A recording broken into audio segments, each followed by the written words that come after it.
कर्नाटक में मंगल का दिन जमहूरियत के लिए शर्मनाक साबित हुआ।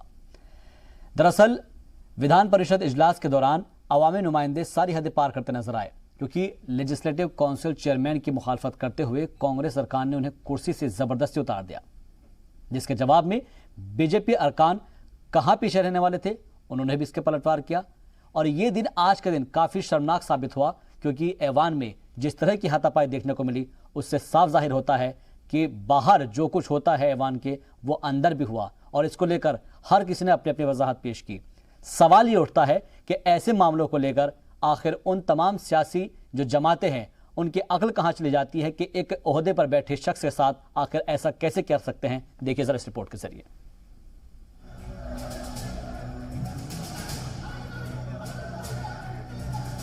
एक, दो, तीन, चार, पांच, छह, सात, आठ।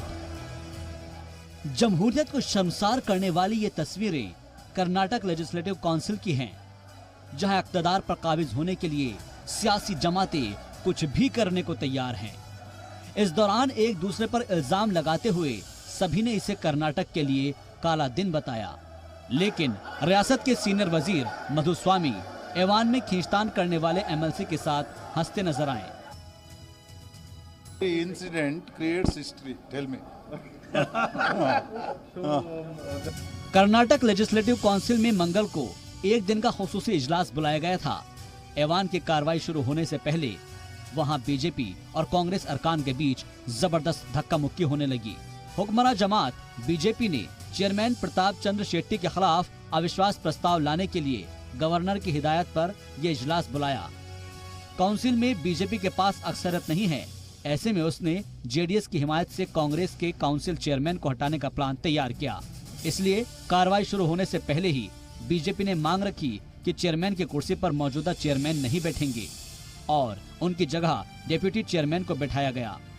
बस फिर क्या था, नाराज कांग्रेस अरकान ने भारी हंगामे के बीच जबरन धर्मेगौड़ा को चेयर से खींचकर धक्का देते हुए हटा दिया। इससे नाराज बीजेपी और जेडीएस अरकान कांग्रेस मेंबर्स के साथ धक्का मुक्की करने लगे। जवाब में जब चेयरमैन प्रताप चंद्र शेट्टी वहां पहुंचे तो डिप्टी सीएम अश्वत्थ नारायण सहित कई बीजेपी अरकान ने उन्हें चेयरमैन की कुर्सी से खींचकर हटा दिया। We have requested Honorable Chairman not to preside today because today is the ultimate day to table the no confidence motion movement. We have requested him yesterday through our letter. We thought that he may not come and chair the day session, so we requested our Honorable Deputy Chairman to chair the session today. We don't know what happened. They came and they pulled him out and did all this nonsense. That's it. Karnataka के इतिहास को जो आज कलंकित किया गया है, मैं समझता हूं जनता उनको देखेगी और उचित रूप से जनता को समझ आएगी। और मेरा एक आग्रह है सब देश की जनता से कि आगे से ऐसे गुंडा तंत्रों को चुनाव करके नहीं भेजें। इतने हंगामे के बाद अब सभी जमातें कार्रवाई को कर्नाटक की तारीख का काला दिन बता रही हैं, जिसमें वो अरकान भी शामिल हैं जो कार्रवाई के दौरान खुलेआम चेयर की कुर्सी के सामने खींचतान कर रहे थे। In the history of the Legislative Council of Karnataka, this was really painful day. All root cause for this incident is only outgoing chairman of the council. When we moved a resolution against him by losing confidence in his attitude, he should have gracefully resigned it. हंगामे के दौरान वहां मौजूद marshals खुद को लाचार महसूस कर रहे थे। बाद में चेयरमैन ने ऐवान की कार्रवाई को गैर मुद्दत के लिए मुअत्तल कर दिया। अब दोनों जमातें गवर्नर से मुलाकात कर कार्रवाई की मांग कर रही है। ब्यूरो रिपोर्ट, जी मीडिया। तो तस्वीरें आपने देखी, बेहद शर्मनाक वो तस्वीरें हैं और इसको तारीख में काला दिन कहा जाएगा, खासतौर पर असेंबली की तारीख में, क्योंकि जिस तरह का नज़ारा चेयरमैन और डिप्टी चेयरमैन के साथ जिस तरह से बर्ताव किया गया है वो काबिल मजम्मत है। इस पर बात के लिए हमारे साथ जुड़ गए हैं हमारे नुमाइंदे जयपाल शर्मा। सीधे उनका रुख करते हैं। जयपाल, आज जो कर्नाटक असेंबली में हुआ उसको कभी भुलाया नहीं जा सकेगा और ये एक ब्लैक पॉइंट की तरह साबित होगा आने वाली सियासत के अंदर। आपसे समझना चाहेंगे कि आखिर इस हंगामे की शुरुआत कहां से हुई और कैसे हुई? जी देखिए, जो कर्नाटका लेजिस्लेटिव काउंसिल में आज हुआ है उसे किसी भी मायने में सही नहीं कहा जा सकता। एक तरह से देखा जाए तो इसके अंदर में सियासत है पूरी तरह से। हालांकि इस वक्त दोनों ही पार्टियां, या यूँ कहें कि तीनों ही पार्टियां अपने आप को बिल्कुल सही बता रही हैं और एक दूसरे के ऊपर में हंगामा करने के लिए जिम्मेदार ठहरा रही हैं।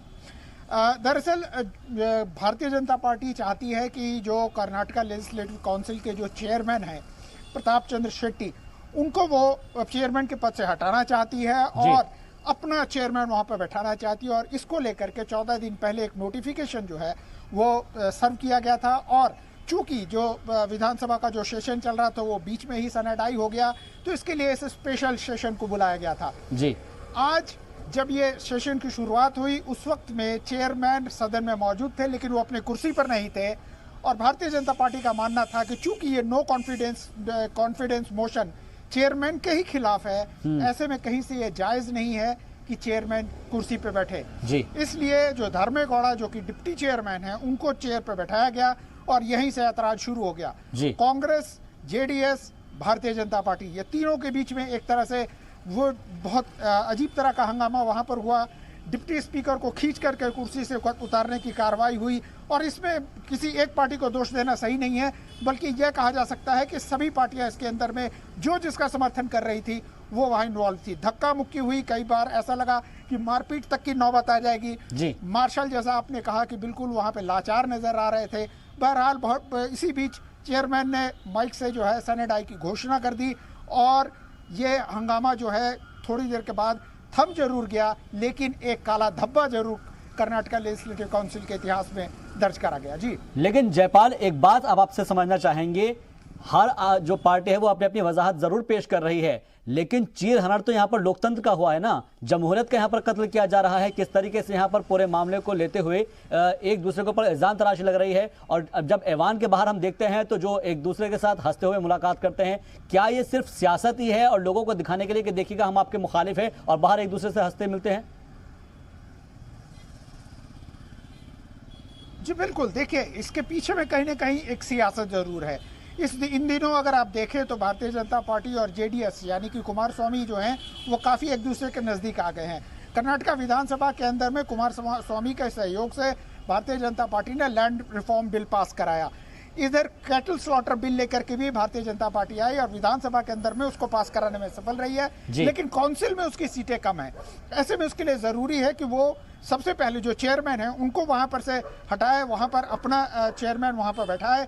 और कहीं ना कहीं भारतीय जनता पार्टी को ऐसा लगता है कि इस मुद्दे को पर भी वो काउंसिल से भी इसको पास करा ले जाने में सफल रहेंगे। भारतीय जनता पार्टी थोड़ी तेजी में दिखती है, थोड़ी जल्दबाजी में दिखती है। उसके पीछे की वजह यह है कि कर्नाटका में इसी महीने के अंत तक जो है पंचायती चुनाव होने हैं। भारतीय जनता पार्टी अच्छी तरह से जानती है कि अगर कैटल स्लॉटर बिल वो पास करा पाने में सफल होती है तो उस पंचायती चुनाव में उसको उसका बड़ा फायदा मिलने वाला है। इन सारी सियासत को रचते हुए ही भारतीय जनता पार्टी ने गवर्नर के साथ मुलाकात की थी। आज एक दिन का स्पेशल सेशन था। उम्मीद थी कि यह कार्रवाई बड़ी जल्दी से खत्म हो जाएगी, क्योंकि जो जनता दल सेकुलर और भारतीय जनता पार्टी के अगर दोनों को अगर जोड़ दिया जाए तो उनका स्ट्रेंथ मजबूत होता है और कांग्रेस कहीं खड़ी नहीं होती। ऐसे में चेयरमैन हट जाएंगे और उसके बाद नए चेयरमैन का चुनाव हो जाएगा और उसके बाद भारतीय जनता पार्टी शायद अपने इस बिल को काउंसिल के अंदर में पेश कर दे। तो ये एक्चुअली पूरी रणनीति थी। कांग्रेस इस बात को बेहतर तरीके से जानती थी, इसलिए सब कुछ जानते हुए कांग्रेस ने वहां पर हंगामा किया, क्योंकि वो नहीं चाहते थे जब चेयरमैन मौजूद हैं तो वो कुर्सी पे बैठे। भारतीय जनता पार्टी अपने तरफ से कह रही है कि जब उनके पास कॉन्फिडेंस नहीं है और नो कॉन्फिडेंस मोशन चेयरमैन के अगेंस्ट है तो उनको कोई हक नहीं बैठता। तो अपने अपने तरीके से चीज़ों को वो साबित करने की कोशिश कर रहे हैं। सियासत है इसके अंदर में, लेकिन हाँ, जैसा आपने कहा कि इसका असर जो है हमारे समाज पे, हमारे देश पे, हमारे राज्य पर, लोगों पे पड़ता है कि जिनको हम नुमाइंदे बना कर ऊपर भेजते हैं वो जब इस तरह की हरकतें करें तो सड़क पर होने वाली मारपीट और या सदन के अंदर में जो कुछ चल रहा है, दोनों में फर्क क्या रह जाता है? बिल्कुल, दोनों में फर्क नहीं रह जाता है। और शायद इसी बात पर गौर खौस करना होगा हमें। एक चीज और आपसे समझना चाहेंगे, जब इस पूरे मामले को लेकर गवर्नर के सामने ले जाया गया है, अब गवर्नर ने इस मामले को लेकर क्या रुख अख्तियार करा है और गवर्नर का इस पूरे मामले पर क्या कहना है? जी देखिए, आज भारतीय जनता पार्टी का एक डेलीगेशन और उनके साथ जनता दल सेकुलर के भी कुछ सदस्य थे, उन लोगों ने जाकर के गवर्नर के साथ मुलाकात की है और एक मेमोरेंडम पेश किया है। उनका मानना है कि जब ये महामहिम के आदेश पर यह स्पेशल सेशन बुलाया गया था, तो जिस तरह से चेयरमैन ने उसको अचानक सैनिटाइज की घोषणा कर दी, तो कहीं ना कहीं ये महामहिम के आदेश की अवहेलना है। ऐसे में अब ज़रूरी है कि महामहिम जो है इसके अंदर में इंटरवीन करें और आकर के इस मामले को संभालें। अब देखना होगा कि राज्यपाल अपनी तरफ से क्या कदम उठाते हैं। हो सकता है कि वो एक और दिन की घोषणा करें जिस दिन ये सेशन हो पाए, या वो आगे की कोई डिसिप्लिनरी एक्शन लेते हैं। ये सारी चीज़ों को अभी देखना होगा, क्योंकि आज शाम में ही वो मेमोरेंडम दिया गया है। हमें इंतजार करना होगा कि राजभवन से इसके ऊपर, इस मुद्दे के ऊपर में क्या जवाब आता है या क्या कार्रवाई होती है। बहुत बहुत शुक्रिया हमसे बातचीत के लिए। मजीद जानकारी के लिए जयपाल शर्मा आपका। जाहिर तौर पर अब गवर्नर इस पर क्या रुख अख्तियार करेंगे ये देखना बेहद दिलचस्प होगा, लेकिन वाकई में आज जो कर्नाटक असेंबली में देखने को मिला है, लेजिस्लेटिव असेंबली में, वो वाकई में एक तारीखी दिन है और इसे काला दिन कहा जाएगा, जिस तरीके से यहाँ पर पूरी मारपीट होती नजर आई। हालांकि इस पूरे मामले पर सीएम बीएस येदियुरप्पा समेत इक़्तिदार और अपोजिशन जमात के लीडरान एक दूसरे पर इल्जाम तराशी करते हुए नजर आए। JDS supported Bharatiya Janata Party. They have given open statement. They have given it in writing.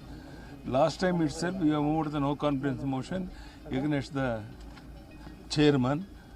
So now he has now moral right to come and sit in the chair. That's why we requested deputy chairman to come and sit in that chair. But today, what has happened, everybody knows. It's shame in the part of the Congress people and also chairman. So I will advise. I will request Congress leaders, at least now, please realize the reality and ask your chairman to resign immediately. Chairman जो है अपना बहुमत खो चुके हैं। JDS और हम साथ में आए हैं और उन पर अविश्वास प्रस्ताव है। उस पर चर्चा करने के बजाय जिस तरह से कुछ एमएलए एमएलसी कुछ ऐसे जो आजकल गुंडे बन जाते हैं, ऐसे ही कुछ गुंडे सदन में आ गए हैं किसी न किसी बहाने। उन गुंडा तत्वों ने उपाध्यक्ष को चेयर पर से फिजिकली उठा के हटाया, दुर्व्यवहार किया, बहुत निंदनीय है। और 100 वर्ष के हमारे काउंसिल के इतिहास में ऐसा शर्मनाक दिन नहीं देखा गया। मुझे भी आज शर्म आ रही है जो 6 करोड़ की जनता हमारे को देख रही है, आज हमारे बारे में क्या सोच रही है। और मेरा अब ये आगे है, राज्यपाल से आग्रह है, इसका संज्ञान लें और उचित निर्णय करें। कर्नाटक के इतिहास को जो आज कलंकित किया गया है। There is no tussle. Today the session was called. We were all supposed to sit in the house. And before that, the deputy chairman sat in the chairman's chamber. Because chairman has to conduct the house. When the chairman comes and conducts the house, they can ask any kind of question or they can do this galata at that time. Before that only they have violated the constitution. That is why this happened. And chairman came and adjourned the house for synod. So what is the next move of the Congress? There is no move. As and when the session calls, again they have to give the notice as per constitutionally. If they have the numbers, they will win. The BJP and the JDS people made the deputy chairman sit on the chair illegally when the bell was going on. The house was not in order. They didn't wait for the chairman to come. The chairman was waiting for the bell to stop. The BJP and the JDS. It is very unfortunate that the government that is in power, it is not correct.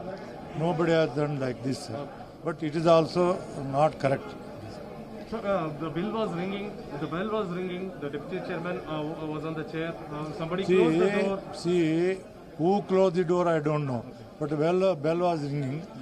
According to government direction, chairman has called the meeting, the house. But subsequently, he has no moral right, according to their statement. No moral right, he has not got the majority. In this, government again directed to deputy chairman, you occupy the chair and run the house. According to that, he had gone and sit. So now the urgent for Saturday? Yes, Saturday.